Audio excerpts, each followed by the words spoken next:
icy hands and a frigid breath. A demon from the depths of hell, who tolls the eternal foreboding bell.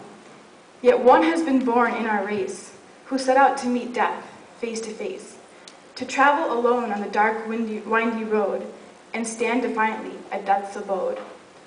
But when he reached, the Lord was not there. Unhindered, the young boy with courage rare, determinedly decided to patiently wait, the boldest seeker at Yama's gate.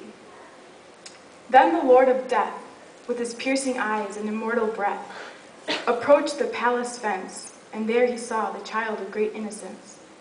3 days this child here has been, neither food nor drink has been taken in. Why has a child arrived here of his own choice? Inquired Lord Yama with a thunderous voice. Oh dear child, you may come inside. The gates of death were open wide. You seem as if you've lost your way, for no one comes here without my say. Replied the boy without a blink, the truth is not at all what you think. O Lord of Death, I am not lost. I know I come here at a great cost. This reply took Death by surprise, as he saw fire in the little boy's eyes. The little eyes with Death's himself met. You are Lord Yama, and I am Nachiket. Oh, young child, you are quite brave. My mercy now your life will save. I will grant you wishes 3, from which my grasp you will be set free. Believing he had quenched his thirst, the face of Yama into a smile burst. Ask for anything your mind is bent, for I am matchless and omnipotent.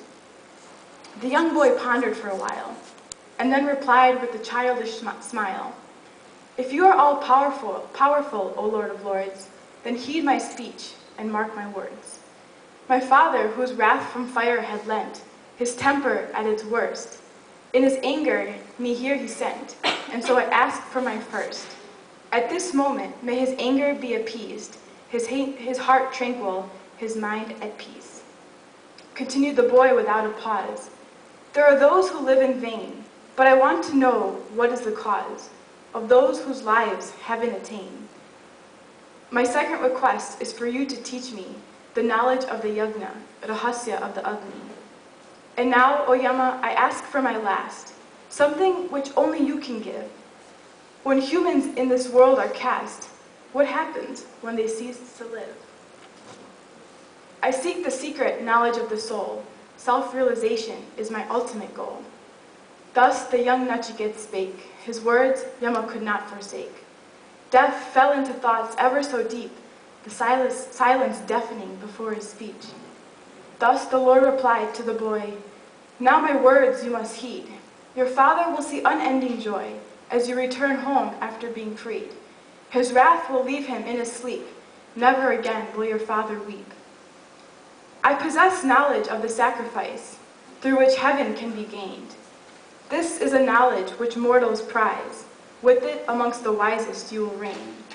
A deserving pupil I have found today, who with this knowledge today will be crowned. And so Lord Yama taught the boy the knowledge he so eagerly sought. His dedication was without precedent, that Yama named the yagna after Nachiket. Thus spoke Lord Yama with much delight. A master of this yagna you have become. Never has any mortal reached such heights. Yet the third request you have asked of Yama, I most regretfully cannot accept. Yet your first 2 wishes I had kept. Thus something else you must seek, for the knowledge that you wish to gain, I cannot grant to strong nor weak. Even the gods have tried in vain. Of the 3 worlds, he alone possesses this knowledge who sits on this throne. Ever determined do the boy still seem. I want only this knowledge supreme, and I will wait here night and day until this vidya makes me Mrityunjay. I will give you all the women of Indra's court, and 100,000 of my best kind. I will convert your home into a palace fort. All of Kuber's wealth shall be thine. O Nachiket, remove this burden from Lord Yama. Yet these temptations the boy did refuse. What am I to do with these women and kind? For palaces and money I have no use. My humble house serves me just fine. These trivial things away I must cast, for they are short-lived and do not last. For while they seem like happiness' source, and as our ship does leave the bay, They point our sails in an opposite course. Not Shreyas, but Preyas becomes our aim. This hedonism our life does burn, to the point which we cannot return. Lord Yama's joy knew no bounds. A worthy discipline he had finally found.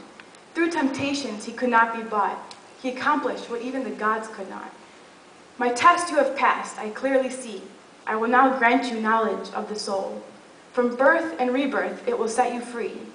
You shall experience the universe whole. You are the first among gods and men. Immortality thou shalt transcend. Your name shall echo in eternity as the first to get this vidya from Yama. And the boy replied with utmost humility, Shishyateham shadimam tvam prapannam. Hare Rama.